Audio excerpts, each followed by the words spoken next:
I remember the first time I witnessed that gruesome sight, right in front of me. It had been all over the news for the past week, but until that moment, I was still unable to take any of the stories seriously.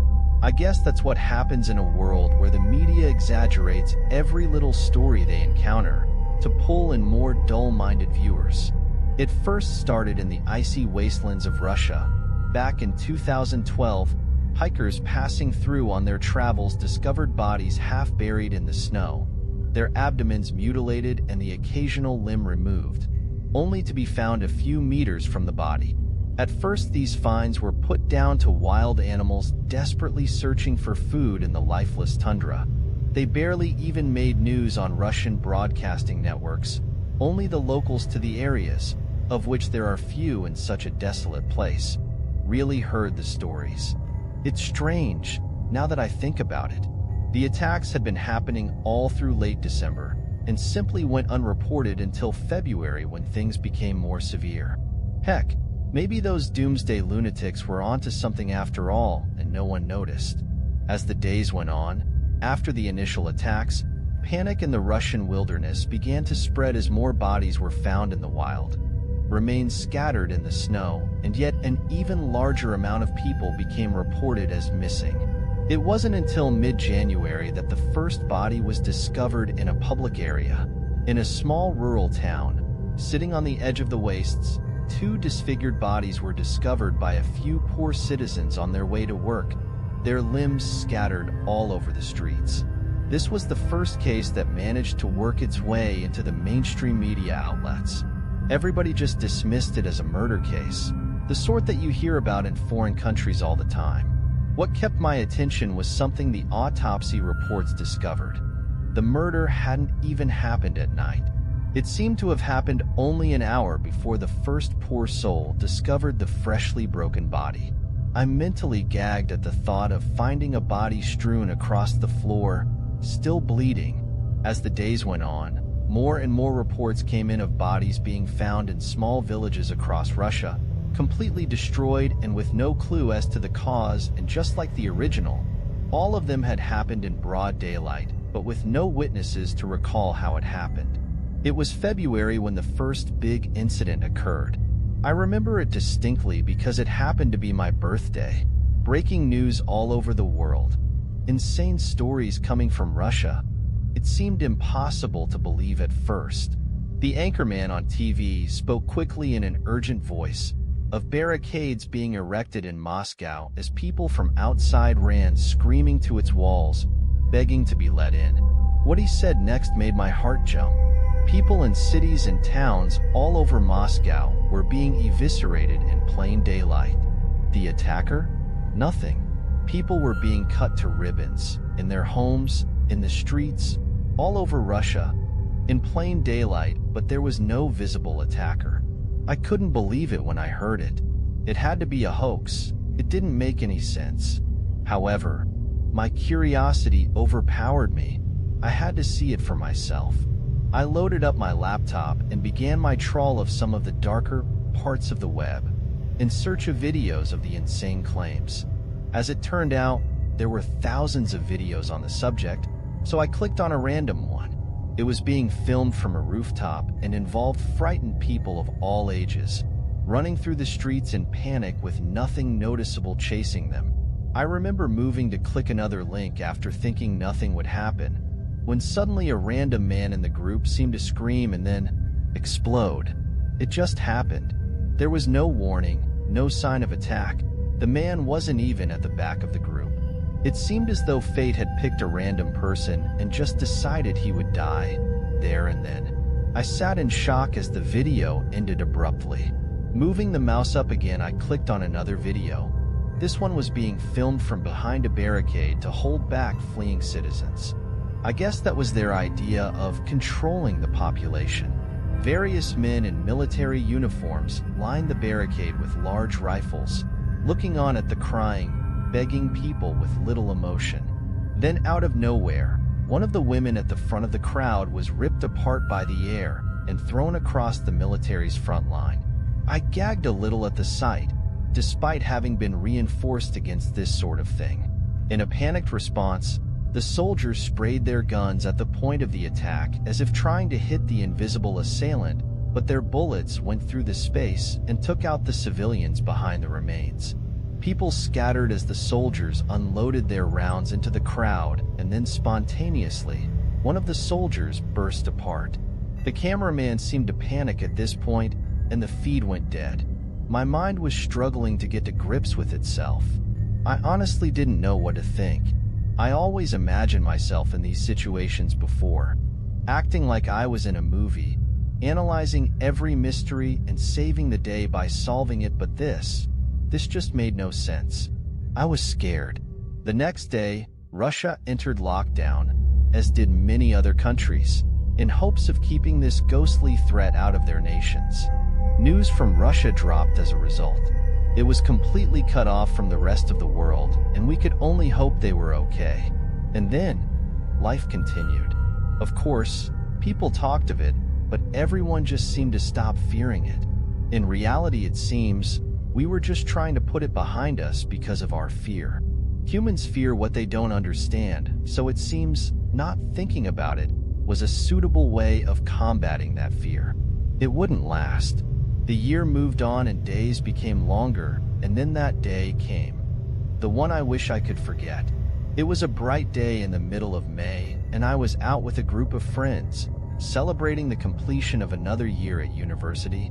We were walking and laughing to the in-jokes we had created over the last year, trying to remember them all before we retreated to our hometowns. At one point we stopped while a few of our party went to buy food from a shop, and I began talking to my closest friend, Ryan. We were midway into a conversation about what game to play online next, and then it was so abrupt, just like in the videos. He was halfway through a word and his body just burst into pieces. Blood and entrails splattered across my body. I stumbled back in horror as my mind processed what had just happened. Around me, people ran away from the area, screaming for help, but I barely noticed. Where my best friend once stood was now just a bloody mess, and my mind was never given a chance to prepare itself. I dropped to my knees and vomited on the floor, crying. It was at least 15 minutes before I was able to take control of myself again and actually get up. By that point, the police had arrived and were telling me to remain still, as if they thought I had done this unspeakable act. I remember sitting in that gloomy room, barely being able to answer any questions the investigators had for me, simply replying with a nod or shake of the head. They told me that this wasn't the only place it had happened. In fact, it had become a worldwide pandemic. The brief period of peace had just been the calm before the storm. What we thought was sealed in Russia was now everywhere, and it wasn't even spreading from a single point as it had been at the start. It was a full-scale attack. Nowhere was safe. We were evacuated to military bases and defense points in hopes of holding back this invisible invasion, but we all knew it was no use. Me and my family were taken to a military installation in the countryside where we stayed for a month. No contact with the outside world was permitted, in fear of giving our location away to the creatures. A single analog TV was our only view of the outside world. It seemed a few rogue pirate news stations had popped up to keep those locked away, up to date with current events. The quality was terrible, but in a time like that, it was better than nothing. We heard reports of strange lights being sighted, not in the sky, but closer to the ground. We were told of countries falling one by one, their entire populations being wiped out. There was also one report of scientists discovering something in the sky. The report said that they couldn't see it, but whatever it was giving out a lot of energy, and it was big, the size of a small moon, in fact. Images of Russia came in from aerial photographs. Moscow was ablaze, towering buildings reduced to rubble, and in their remains shook large shimmering waves of fire. A close-up of the streets showed roads bathed in red with human remains dotted around in several areas. The video feed switched to another aerial clip of a gigantic crater. The host went on to describe the location as a former nuclear power plant that had entered a meltdown 2 months ago due to no one controlling it. At the end of the clip, the camera quickly moved upwards to focus on a second helicopter that was now spinning out of control. Against the window, flashes of that all too familiar red color could be seen as the video suddenly cut out. The last broadcast on that channel was the most disturbing. We switched the TV on to find the man in tears with streaks of blood down his face. He looked extremely scared and spoke with a weak, trembling voice. "Oh God, they've come. The angels have come for me. Lord, they've taken everyone here, and now it's my turn. Judgment Day is here. Loyal viewers, there's nothing left for me on this earth anymore, but for those who might be left, I think I know how to survive against them." He let out a loud, sharp laugh. "Just my luck, hey? To find out when it's too late. All you have to do is stay out of the dash."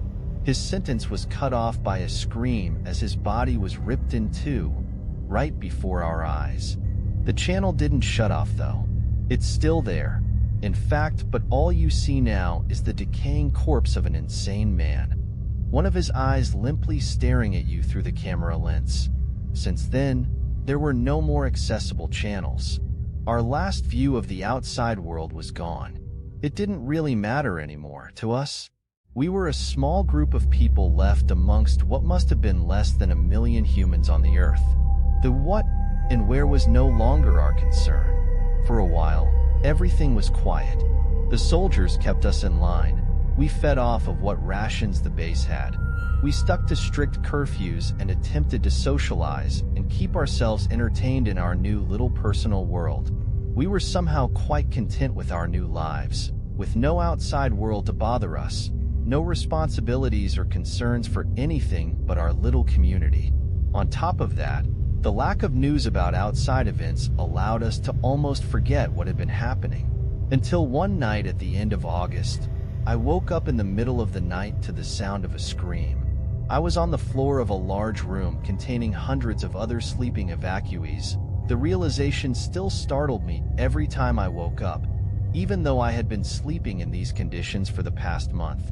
My vision was blurred somewhat as I attempted to focus on my surroundings, and my body appeared to be mildly damp and slightly sticky.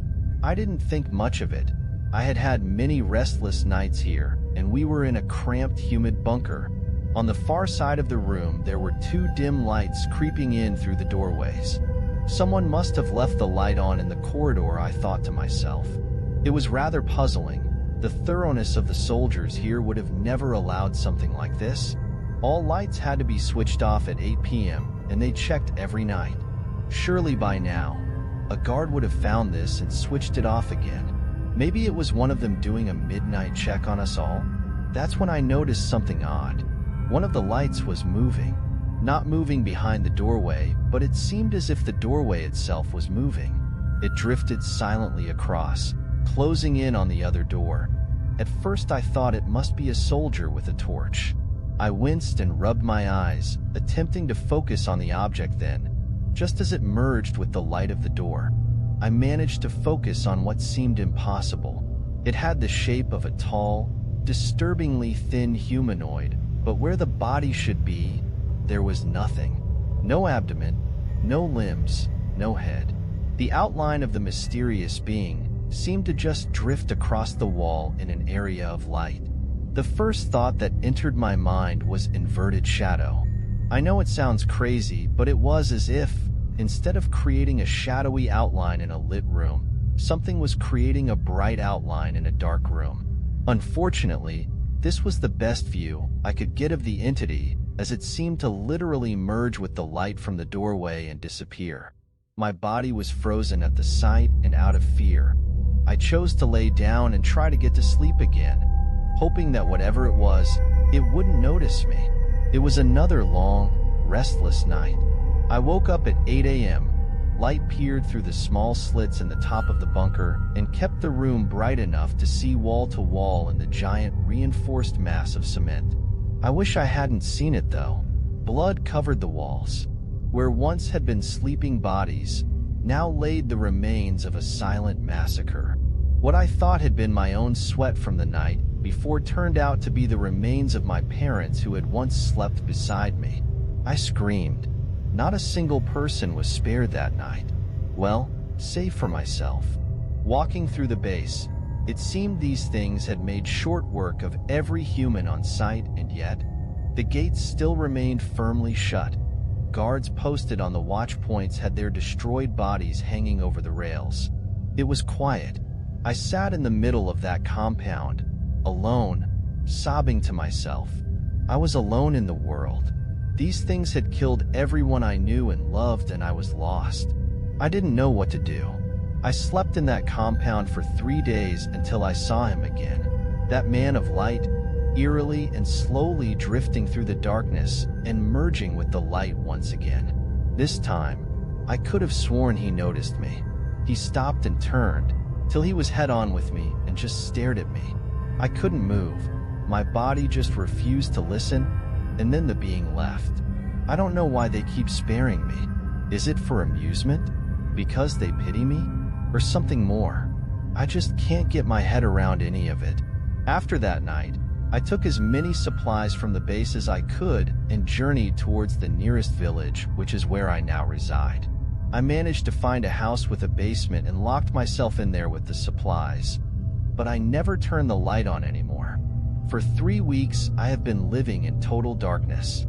Not because I think they'll find me, but I think I know what these things are now. I once read a science fiction book that detailed a possible route a species may take in its evolutionary course. This species would evolve beyond the simple realm of the physical and became a being of pure energy. When a species would reach this point, it would obtain near-omniscient knowledge and have no care for life or death anymore. What the intentions of such a hyper-powerful species would be are impossible to predict, since their minds are so much more advanced than ours. It seems in our universe, a species has gotten there before us. They are the light, where we always feared an alien species abducting us in the middle of the night. It turns out that darkness is our only safety from the real threat, the beings of light. 2 days ago, the second star appeared. A red giant that now sits opposite our sun, bathing both halves of the earth in light. And now there is no longer night on this world. There is no place to hide on the outside. I don't know what they want with our planet, or why they chose to kill us all, but I know this. They have killed everyone here. If you're out there, don't go into the light. Stick to the shadows if you want any chance of living. Darkness doesn't kill them, but it sure slows them down. There is a light coming from beneath the basement door. I have to go now. Good luck.